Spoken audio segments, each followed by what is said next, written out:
So the new book that has just arrived is called Museum of Chance, and it's a book with 88 photographs made over 30 years.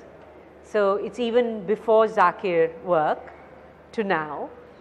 But the exciting thing about that book is that it's a book that has 88 different covers. It has always been my dream to find a book which can also be an exhibition, which can also be the catalogue of that exhibition. And while I thought I made mass-produced artists' books, the problem was always, fine, you say the book is your work and is your exhibition, but how do we display it? And so I was able to find a form where you could hang the book on the wall. And remember, I said that the book has 88 different covers. So you can have 88 different images of mine on the wall in a structure which you can remove, and then it's back to being a regular book. So it's the book and it's the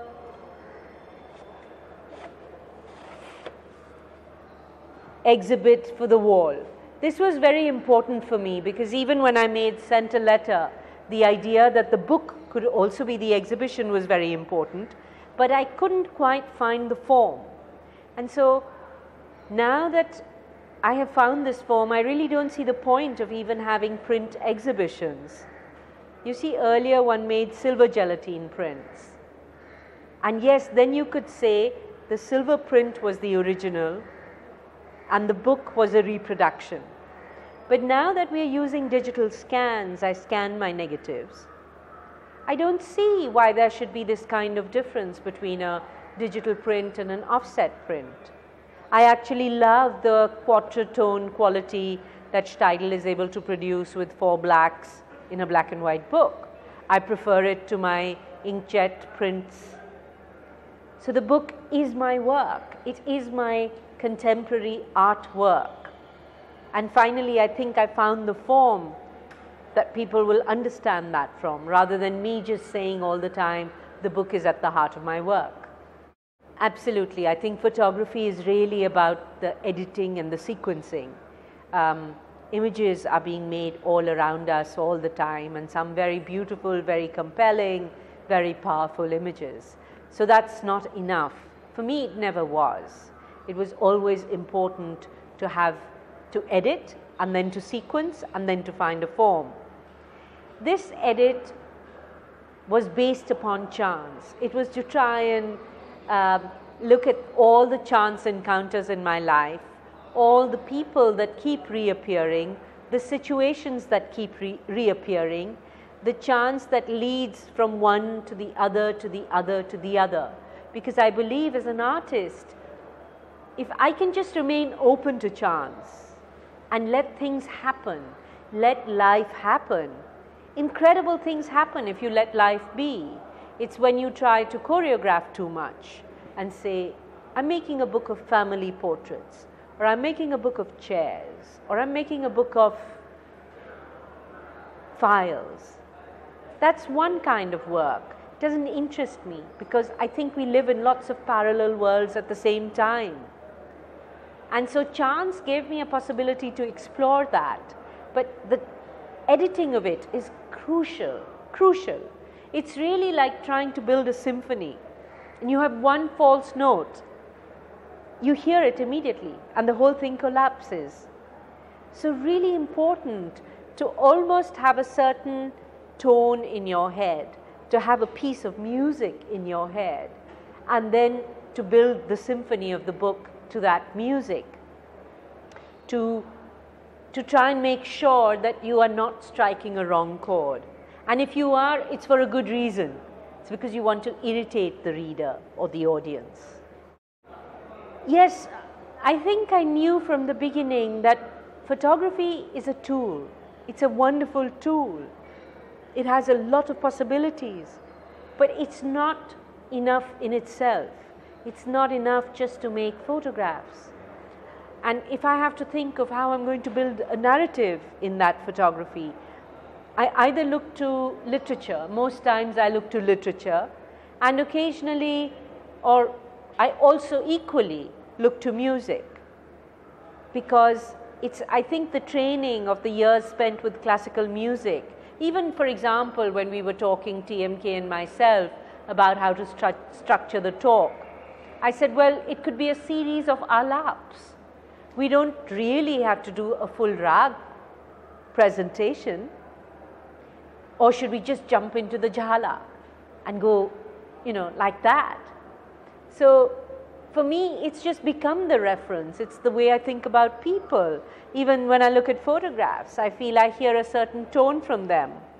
And that then leads me to the next photo that should accompany it. Or should it be the Khali note, the empty note, the empty page? So important in a book of photographs. If you don't understand the silence between images, it's like when you're singing, you know, the silence is very much part of what you're doing. Editing, I think I've understood most from Michael Ondaatje, who is the master of withholding. And form, I think I've understood from Calvino and from Jeff Dyer, both of whom find a form of their own for each work. There's no Jeff Dyer style. If there is a Jeff Dyer style, it's that he has no style. You don't know. Maybe the next book on football will be in poetry. You have no way of knowing how what he's going to do with that material, even if you know he's working on something. And I think that's something for photographers to think about. This is my form. I hope people will find other forms for what they do that suit that work, that suit the intention of their work and the intention of where they want to position the work. Why should an art gallery decide for you how your photographs are presented? And a book is I think is the best format for photography anyway. So that I have, that's a given. Now I want to push the book and I want to put the book on the wall. I'm taking the print away from the wall. The prints are going into mobile museums and the books are going onto the wall. Yeah, it's a very, very rigorous selection process, which could take, depending on the amount of material you have, a year, because it happens very slowly. And that is the time it's like, it is as though you were building a symphony. You put it out and it reads okay, you go to sleep, you wake up in the morning and you immediately see the off note. Do I want it there? Do I want to make a little irritation here? No, I take that away. Maybe I need a blank space there. It's weeding out, throwing out, throwing out, throwing out, having 1,000 images and reducing them to 10, to the bare essence, the images that you cannot live without. And of course, less is always more, always. And then you come to the sequencing, and when you're doing the sequencing, it's possible you might do some re-editing. But the key for me, I would say 10% of my work is maybe making photographs. There's a lot of reading, there's a lot of listening to music, maximum amount of time spent in editing and sequencing, and a lot of thought given to form. To never repeat myself, to challenge everything I see around me, including myself. So I want to make a book that is not like anything I've done before. I don't click photographs, I make photographs. I work with a Hasselblad camera, medium format, film roll, 12 shots. Yes, on my phone I might do click click, but when I'm photographing, when I'm really photographing, I have my camera, I know it has only 12 frames. In this situation, I would take one. If the light changes tremendously behind you, I might take a second one. But you know, obviously after 30 years, I know the frame that I want. And I know it when I enter a space. So I don't need to take lots and lots of pictures. But I work slowly, so I know what I want in the frame, what I don't want in the frame. But I might shoot more if something unpredictable happens. If suddenly a horse came up the stairs, I would take that picture. Then if light can sometimes work like that, you know that. Suddenly this strong light comes in and changes the whole thing.